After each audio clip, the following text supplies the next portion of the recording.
जैसे कि आप सभी जानते हैं, सच की हमेशा जीत होती है और हमारी एक छोटी सी प्रयास आप तक बड़ी खबर पहुंचाती है। तो स्वागत करते हैं आप सभी का STS न्यूज़ चैनल पर। आगे बढ़ने से पहले आप इस वीडियो को लाइक और चैनल को सब्सक्राइब जरूर कर ले और साथ में बेल आइकन भी प्रेस कर ले। चलिए बढ़ते हैं खबरों की। अशोक लीलैंड की EV डिवीजन स्विच मोबिलिटी ने भारत की पहली इलेक्ट्रिक डबल टेकर AC बस को आज पेश कर दिया है। इस मौके पर केंद्रीय मंत्री नितिन गडकरी भी मौजूद थे। उन्होंने इस मौके पर कहा है कि मुंबई में अशोक लीलैंड की इलेक्ट्रिक डबल टेकर बस को लॉन्च करते हुए मुझे बहुत खुशी हो रही है। अभी तक स्विच यूनाइटेड किंगडम में अपनी ट्विन फ्लोर इलेक्ट्रिक AC बसों को चला रहा है। इस इलेक्ट्रिक डबल टेकर AC बस EIV22 से 231 kWh की बैटरी और इसे चार्ज करने के लिए डुअल गन चार्जिंग सिस्टम है। कंपनी के अनुसार ये बस एक बार चार्ज करने पर 250 किलोमीटर तक की दूरी तय कर सकती है। पिछले साल अक्टूबर में हुए खीरी कांड में 8 किसानों की मौत को लेकर एक बार फिर संयुक्त किसान मोर्चा ने भाजपा सरकार पर हमला बोला है।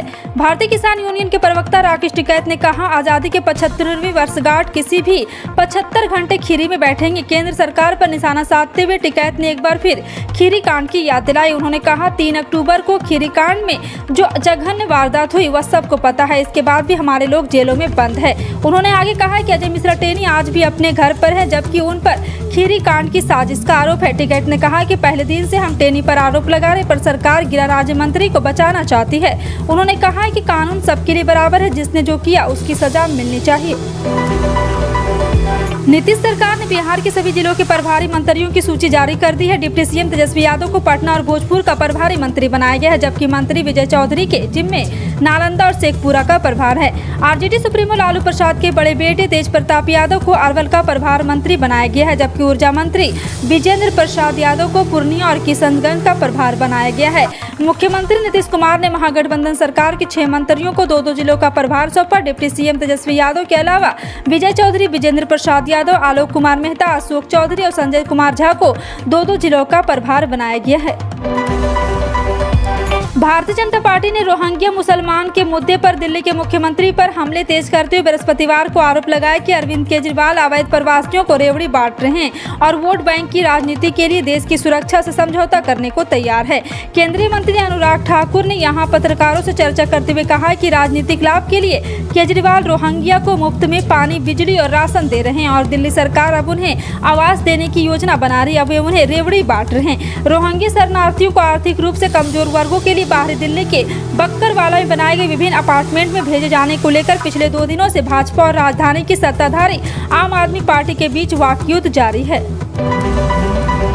उत्तर प्रदेश के किसान अभी भी मानसून की अच्छी बारिश का इंतजार कर रहे हैं। पूर्वांचल समेत अवध के तमाम जिलों में सूखे जैसे हालात हो गए। बीजेपी के बस्ती के सांसद हरीश द्विवेदी ने CM योगी आदित्यनाथ को पत्र लिखकर पूर्वांचल को सूखाग्रस्त घोषित करने की मांग कर दी है।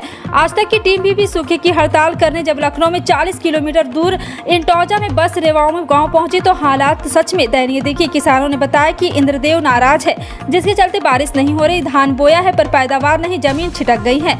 यूपी में औसत से भी लगभग 40% कम बारिश हुई। यही वजह है कि धान की फसलें सूखने के कगार पर आ गई हैं।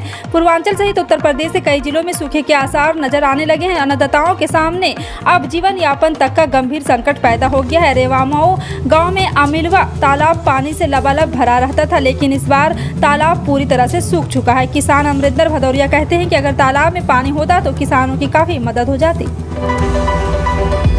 उत्तर प्रदेश की जेलों में बंदियों को योग्य बनाने के लिए योगी सरकार ने पहल की है। प्रदेश सरकार न सिर्फ उन्हें पढ़ाएगी बल्कि काबिल भी बनाएगी। सरकार ने हाल ही में जेल मैनुअल में संशोधन को मंजूरी दी है, जिसमें बंदोरिया के पढ़ाई की व्यवस्था के साथ साथ उनके कौशल विकास को लेकर भी प्रस्ताव शामिल है। बंदियों की कल्याणकारी शिक्षा एवं कौशल विकास हेतु कार्यक्रम के आयोजन एवं क्रियान्वयन में गैर सरकारी संस्थाएं भी सहयोग कर सकेगी। सरकार का प्रयास है कि बंदी जेल में ऐसे रचनात्मक कार्यों का हिस्सा बने जिसका लाभ उन्हें उनके भविष्य को बेहतर बनाने और सम्मानजनक जीवन जीने के काम आ सके। केंद्र सरकार ने सोशल मीडिया पर फेक न्यूज फैलाने वालों के खिलाफ बड़ी कार्रवाई की है। केंद्रीय सूचना एवं प्रसारण मंत्रालय ने गुरुवार को भारत की राष्ट्रीय सुरक्षा, विदेश संबंधों और सार्वजनिक व्यवस्था संबंधी गलत सूचनाएं फैलाए जाने के मामले में 8 यूट्यूब चैनलों को बंद कर दिया है। इन यूट्यूब चैनल में 7 चैनल भारतीय हैं जबकि 1 पाकिस्तानी है। केंद्र सरकार ने यह कार्रवाई IT नियम 2021 के तहत की है। इसकी जानकारी सूचना एवं प्रसारण मंत्रालय ने दी है। सरकार द्वारा जिन चैनलों को ब्लॉक किया गया है उनके 114 करोड़ से ज्यादा व्यूज और 85,73,000 करीब सब्सक्राइबर थे। 29 अगस्त 2022 को रिलायंस इंडस्ट्रीज की 45वीं एजीएम की बैठक है और अभी भी इस बैठक में एजेंडे को लेकर कयास लगाए जा रहे हैं। माना जा रहा है कि इस बार के एजीएम की बैठक में बड़ी घोषणाएं की जा सकती है, जिसमें रिलायंस जियो के आईपीओ से लेकर रिलायंस रिटेल का आईपीओ की घोषणा शामिल है। माना जा रहा है कि इस एजीएम में 5G मोबाइल सर्विसेज लॉन्च करने की तारीख पर भी पर्दा उठ सकता है। 2019 के एजीएम बैठक में कंपनी के चेयरमैन मुकेश अंबानी ने अगले 5 वर्षों में रिलायंस जियो और रिलायंस रिटेल के स्टॉक एक्सचेंज पर लिस्टिंग कराने की बात कही थी। जेम फाइनेंशियल का मानना है कि रिलायंस इंडस्ट्रीज के एजीएम में रिलायंस जियो, रिलायंस डिजिटल और ऑयल टू केमिकल यूनिट के आईपीओ के टाइमलाइन की घोषणा की जा सकती है। अंतर्राष्ट्रीय स्तर पर कच्चे तेल के दाम 6 महीने के निचले स्तर पर पहुंच गया है। इससे तेल कंपनियों की मुश्किलें तो दूर हुई, लेकिन पेट्रोल डीजल की कीमतों में कोई राहत लोगों को भारत में नहीं मिली है। अधिकारियों ने इसकी वजह बताई है। उनका कहना है कि इंडियन ऑयल समेत सभी कंपनियों को पेट्रोल पर नुकसान की भरपाई तो हुई है, लेकिन डीजल पर अभी भी घाटा हो रहा है। ब्रेंट क्रूड की कीमत गुरुवार को $94.91 प्रति बैरल पर थी और मंदी की आशंका के बीच यह एक दिन पहले तो $91.51 प्रति बैरल तक पहुँच गया था। भारत अभी जरूरत का 89% तेल आयात करता है। मुंबई में कोरोना ने एक बार फिर रफ्तार पकड़ ली है। गुरुवार को मुंबई में कोविड-19 के 1201 नए मरीज सामने आए हैं, जो कि 30 जून के बाद मिले सर्वाधिक केस है। बड़ी संख्या में नए मामले सामने आने के बाद शहर में एक्टिव मामलों का आंकड़ा 5712 तक पहुंच गया है। गुरुवार को मुंबई में 681 मरीज ठीक भी हुए हैं, साथ ही 2 मरीजों की मौत भी हुई। महाराष्ट्र की राजधानी में 30 जून को संक्रमण के 1265 मामले दर्ज किए गए थे और 1 मरीज की मौत हुई थी। इसके बाद मामलों में कमी दर्ज की गई थी। मुस्लिम समाज में प्रचलित तलाक़े हसन प्रथा मामले में गुरुवार को दिल्ली हाईकोर्ट में एक बार फिर सुनवाई हुई। हाईकोर्ट ने याचिकाकर्ता को सुप्रीम कोर्ट की सुनवाई में हिस्सा लेने की अनुमति दी है। दिल्ली हाईकोर्ट अब इस मामले में अगले साल 12 जनवरी को सुनवाई करेगी। बता दें कि सुप्रीम कोर्ट ने हाईकोर्ट में याचिका लंबित होने पर मामले की सुनवाई 29 अगस्त के बीच टाल दी थी। दिल्ली हाईकोर्ट में गुरुवार को मामले की सुनवाई के दौरान वकील अश्विनी कुमार उपाध्याय ने कहा कि याचिका कोर्ट का समय बर्बाद करने के लिए कॉपी पेस्ट करके दाखिल की गई। याचिका में केंद्र सरकार को पार्टी में भी बनाया गया है। नोएडा के सेक्टर 93 स्थित सुपरटेक ट्विन 28 अगस्त को दोपहर 2:30 बजे ध्वस्तीकरण होगा। इस ध्वस्तीकरण को लेकर दोपहर 2:15 से 2:45 तक नोएडा ग्रेटर नोएडा एक्सप्रेसवे पूरी तरह बंद रहेगा।